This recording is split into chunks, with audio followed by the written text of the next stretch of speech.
Assalamualaikum warahmatullahi wabarakatuh. Perkenalkan, nama saya Anggun Devi Rahayu dengan NIM 21101050324. Di sini saya akan menjelaskan presentasi dari materi neraca perdagangan internasional.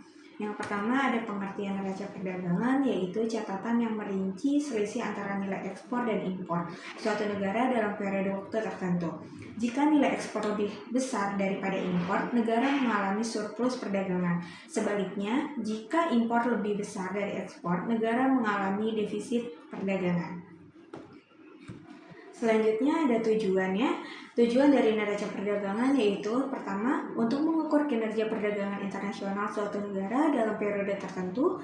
Yang kedua, mengetahui posisi ekonomi negara apakah surplus atau defisit dalam perdagangan.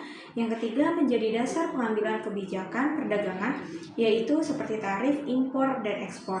Selanjutnya ada mendukung pengelolaan devisa negara dengan memantau arus keluar masuk devisa dari ekspor dan impor. Yang selanjutnya menilai daya saing produk dalam negeri di pasar internasional.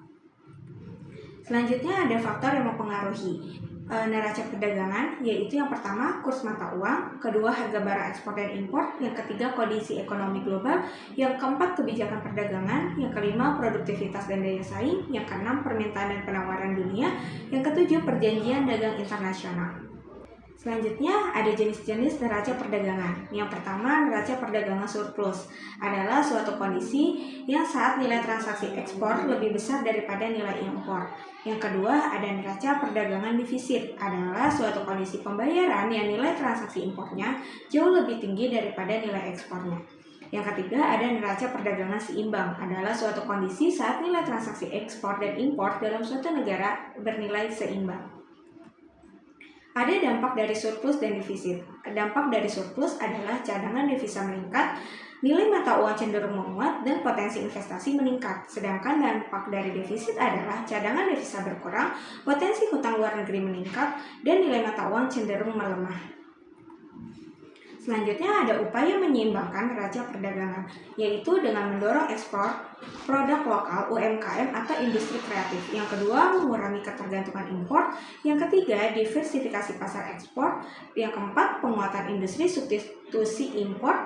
Dan yang kelima, diplomasi dagang dan kerjasama internasional. Ada beberapa komponen dari neraca perdagangan. Yang pertama itu ekspor, yaitu penjualan barang ke luar negeri, misalnya minyak mentah, gas alam, BBM atau non-migas seperti hasil pertanian, tambang, dan industri seperti sawit, batu bara, tekstil, dan lain-lain.